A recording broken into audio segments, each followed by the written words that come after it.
तो student applied mathematics model solve question paper का ये क्वेश्चन नंबर 18 है। वेरी इंपॉर्टेंट है सेक्शन बी का। Find the value of tan 1 degree into tan 2 degree into tan 3 degree into dash dash dash tan 86 degree into tan 87 degree into tan 88 degree into tan 89 degree.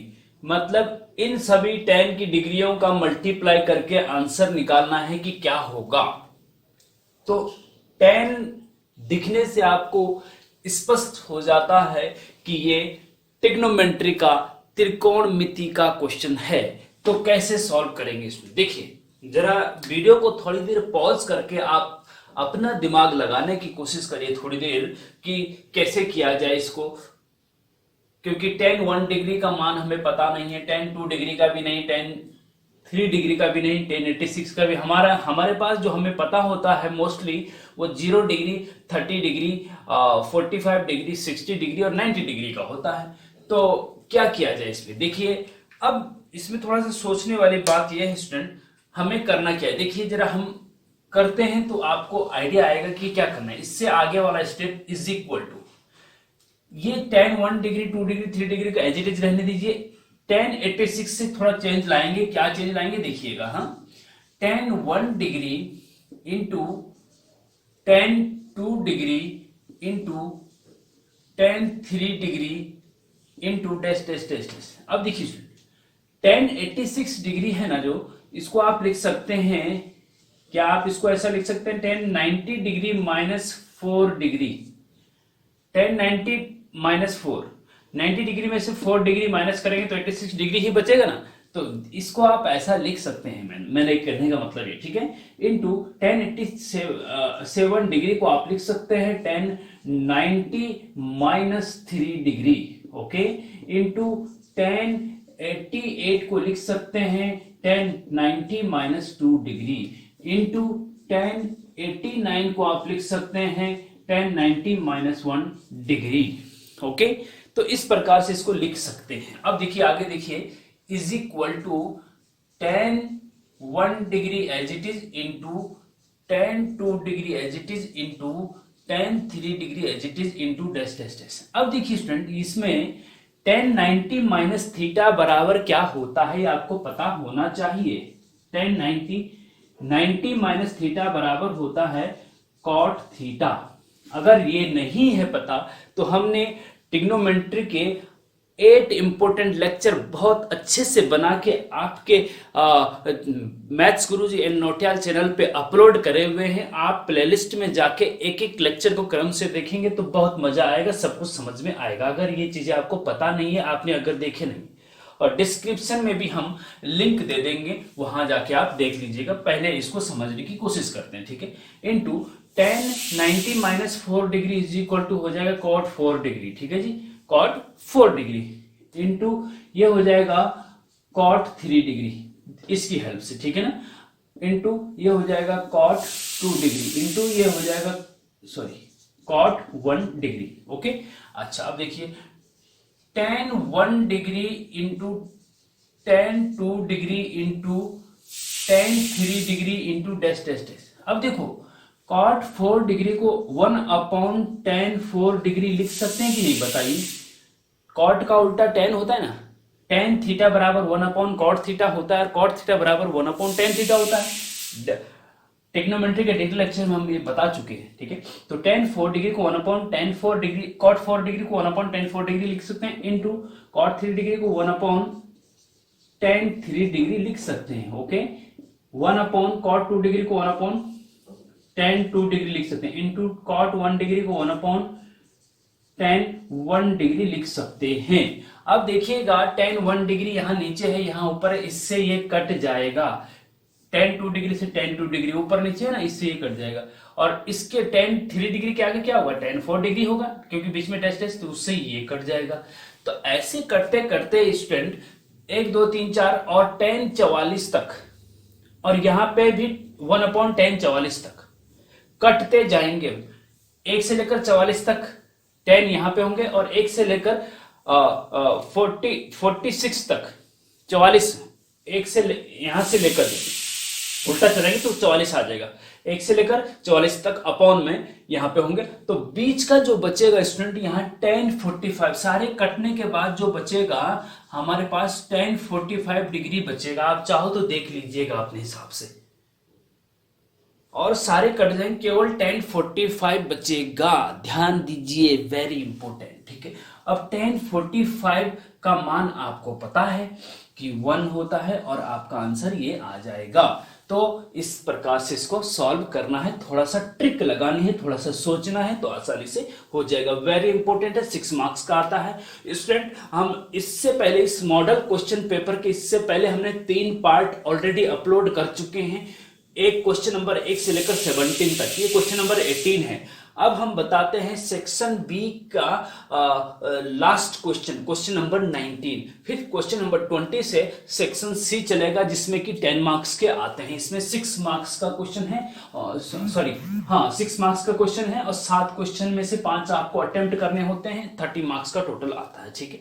और एक चीज ध्यान रखना कि अलग अलग बोर्ड, अलग अलग स्टेट के हिसाब से अलग अलग बोर्ड भी होता है। कहीं पे 6 मार्क्स का होगा तो कहीं 10 मार्क्स का होगा, कहीं पे 15 मार्क्स का होगा, कहीं पे 2 मार्क्स के, अलग अलग होते हैं। बोर्ड के हिसाब से डिपेंड करता है पैटर्न कैसे कैसा है, तो उसमें घबराने वाली बात नहीं है।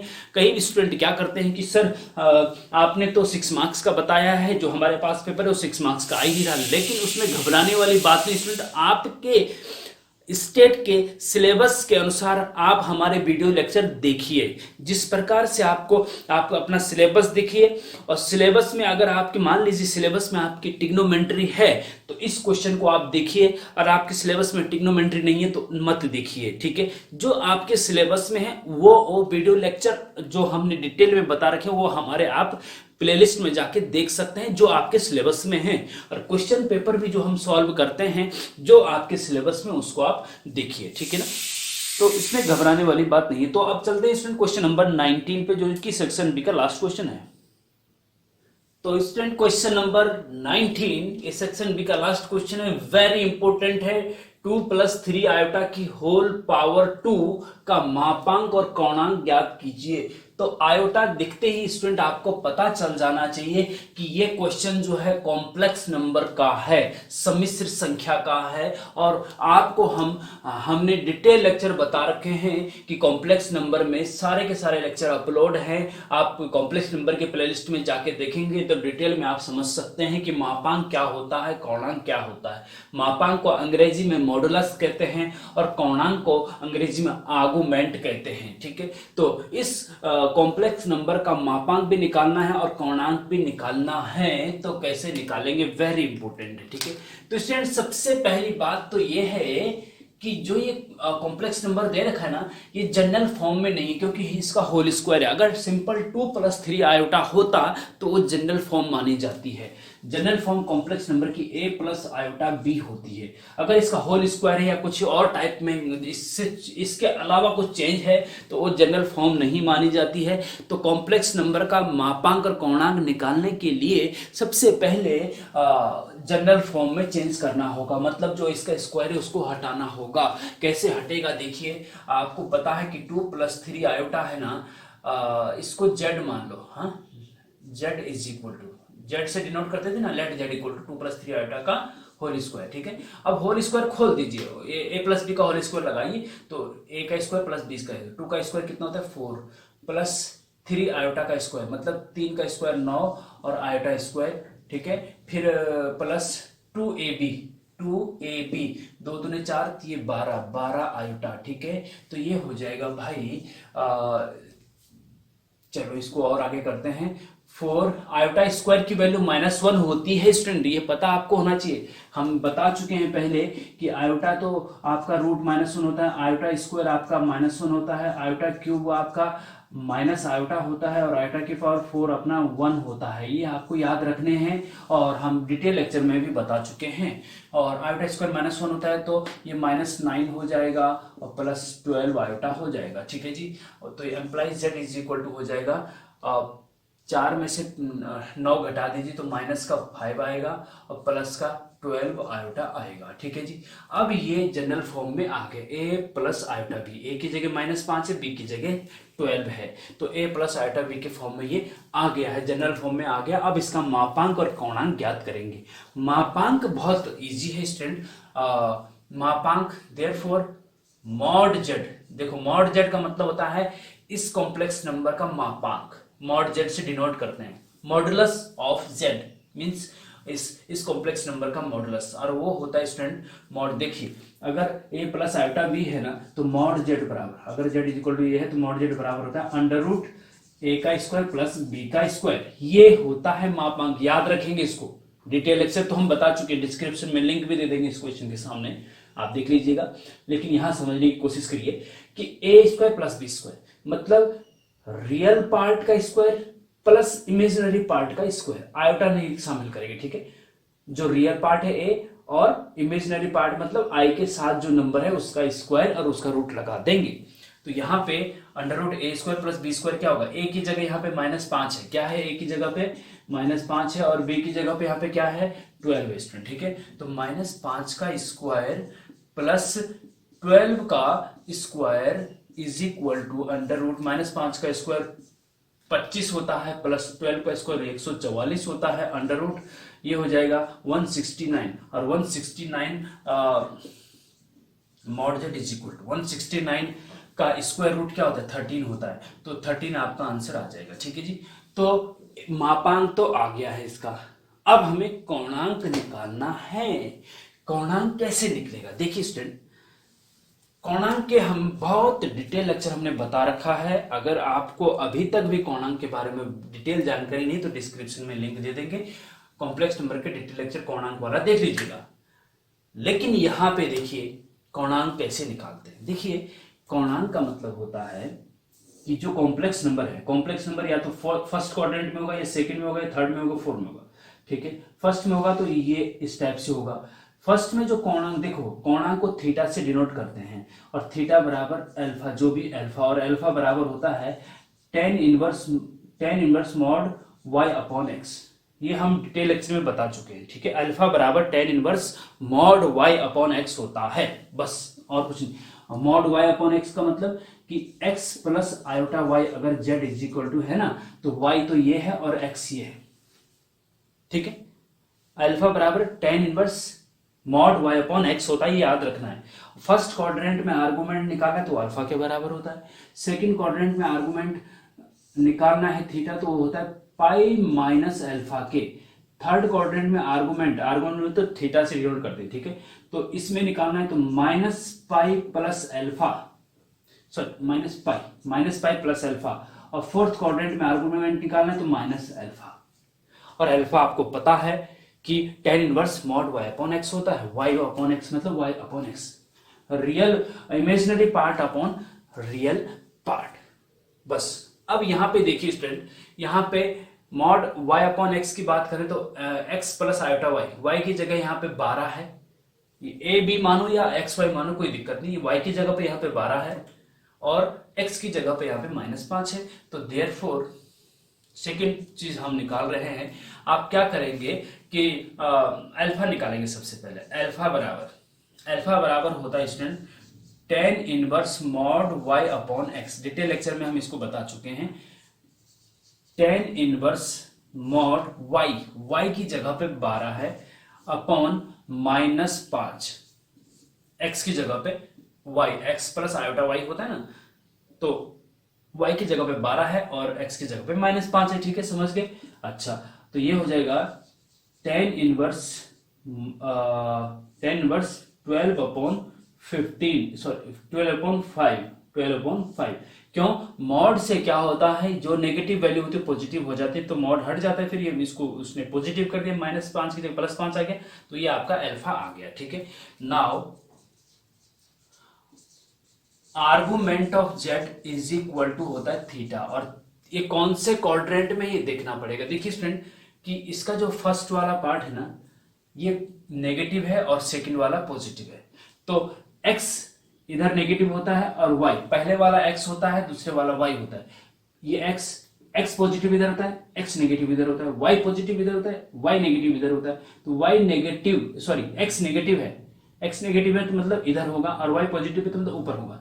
तो x नेगेटिव y पॉजिटिव तो आपका सेकंड क्वाड्रेंट में होगा, और सेकंड क्वाड्रेंट में आपको पता है यहाँ पे होगा, ये इस यहीं पे कहीं पे होगा -5 + 12 आयोटा, ठीक है जी। प्लस माइनस फर्स्ट क्वाड्रेंट में दोनों प्लस के होते हैं, ये आपको पता होना चाहिए। सेकंड क्वाड्रेंट में माइनस प्लस होता है, थर्ड क्वाड्रेंट में माइनस माइनस होता है, और फोर्थ क्वाड्रेंट में प्लस माइनस होता है, ठीक है जी। ये आपको पता होना चाहिए। तो माइनस प्लस है, ठीक है। सेकंड क्वाड्रेंट में आपको पता है कि आर्गुमेंट ऑफ जेड थीटा बराबर होता है स्टूडेंट पाई माइनस अल्फा। क्या होता है?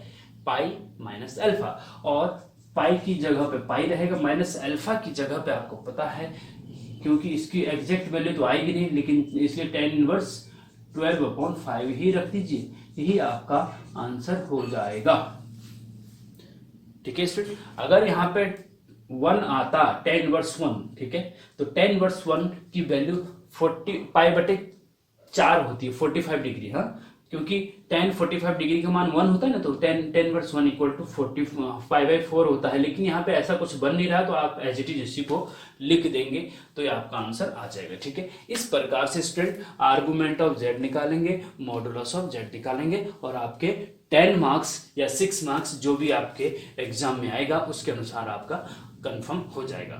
लेकिन इसकी प्रैक्टिस थोड़ा सा ज्यादा से ज्यादा करनी है, और डिटेल लेक्चर आप हमारे प्लेलिस्ट में जाके इसके देख सकते हैं। और इस प्रकार से ये सेक्शन बी कंप्लीट हो गया है।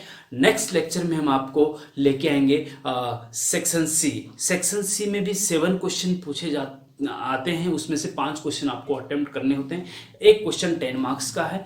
थोड़ा सा सेक्शन सी थोड़ा सा टफ लेवल हो जाता है, सेक्शन ए इजी, फिर सेक्शन बी थोड़ा और टफ, और सेक्शन सी थोड़ा और ज़्यादा टफ हो जाता है। तो अगर, क्योंकि मार्क्स भी तो ज़्यादा है ना, अगर आपने वो अच्छे से कर लिए, 2 क्वेश्चन भी अगर सेक्शन सी के आपने कर लिए, तो 20 मार्क्स सीधे सीधे आ जाते हैं। तो नेक्स्ट लेक्चर में हम सेक्शन सी के इम्पोर्टेंट क्वेश्चन पे आपको बहुत अच्छे से समझाने की कोशिश करेंगे, जिससे कि आप एग्जाम में आसानी से उसको कर सको। तब तक के लिए जय हिंद, जय भारत।